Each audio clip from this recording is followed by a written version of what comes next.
so much, Paul. Now, you didn't start your career in the cargo industry. Can you tell us a bit about that? As well as the president of the Cargo Screening Canine Alliance, I'm also the president of VW Canine, which is a dedicated canine company. And my past is with working dogs. So I've been in the working dog industry for 30 years.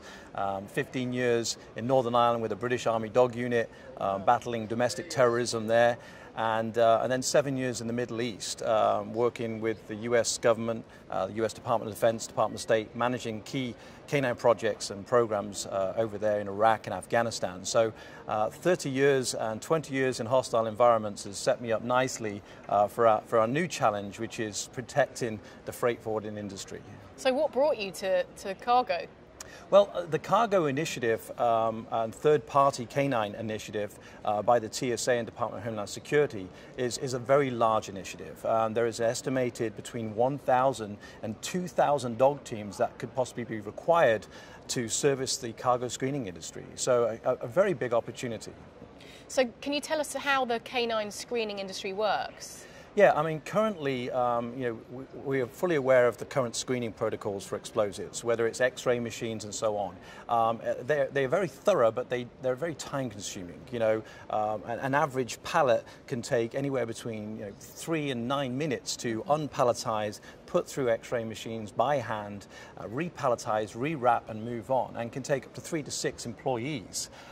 When you think about it, the time and money and energy that's going into the current screening methods, a canine team is one dog, one handler, can screen that same pallet without depalletizing it in 20 seconds.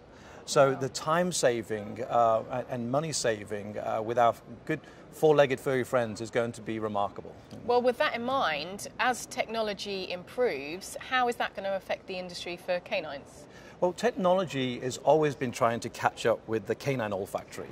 There's nothing new there. We actually welcome it in the canine community, whatever it takes to make our world safer. I think everybody recognizes that domestic terrorism is amongst us. So I don't think that the technology is quite at the canine olfactory level yet. It's probably going to take another 10 years or so. And even when it does catch up, you're not going to have the speed and agility of a canine to be able to move that technology around. I think our canines are here to stay. So Correct. Could you tell us about the Alliance? What companies are involved?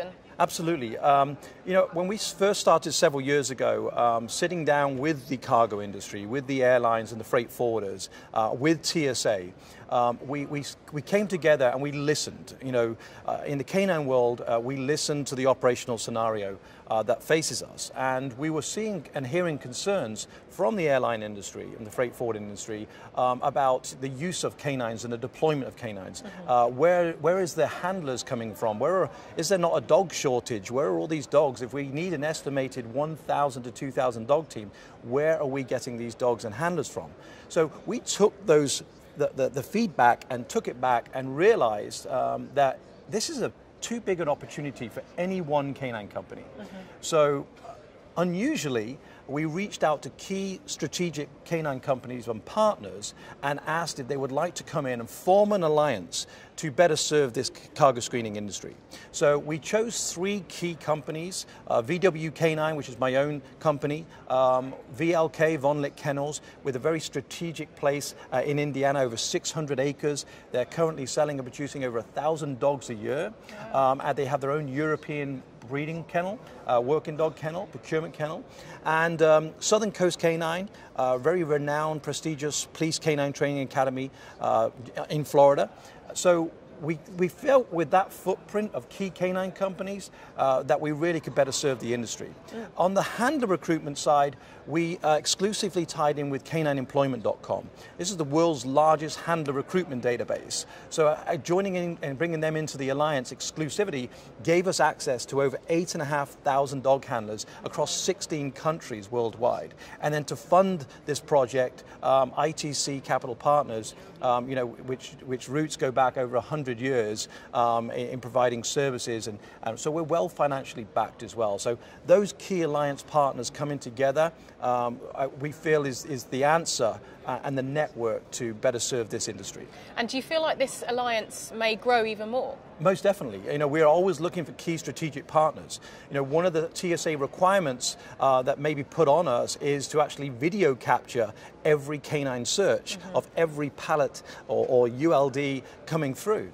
And so we're talking to very, very high-profile electronics companies with body cameras and stuff like that to actually service as well. So we are constantly looking for strategic partners to actually come into the alliance. Well, it already sounds like a huge success, so we wish you all the luck in the world. Thanks for joining us today. Most definitely. Thank you so Thanks, much. Paul.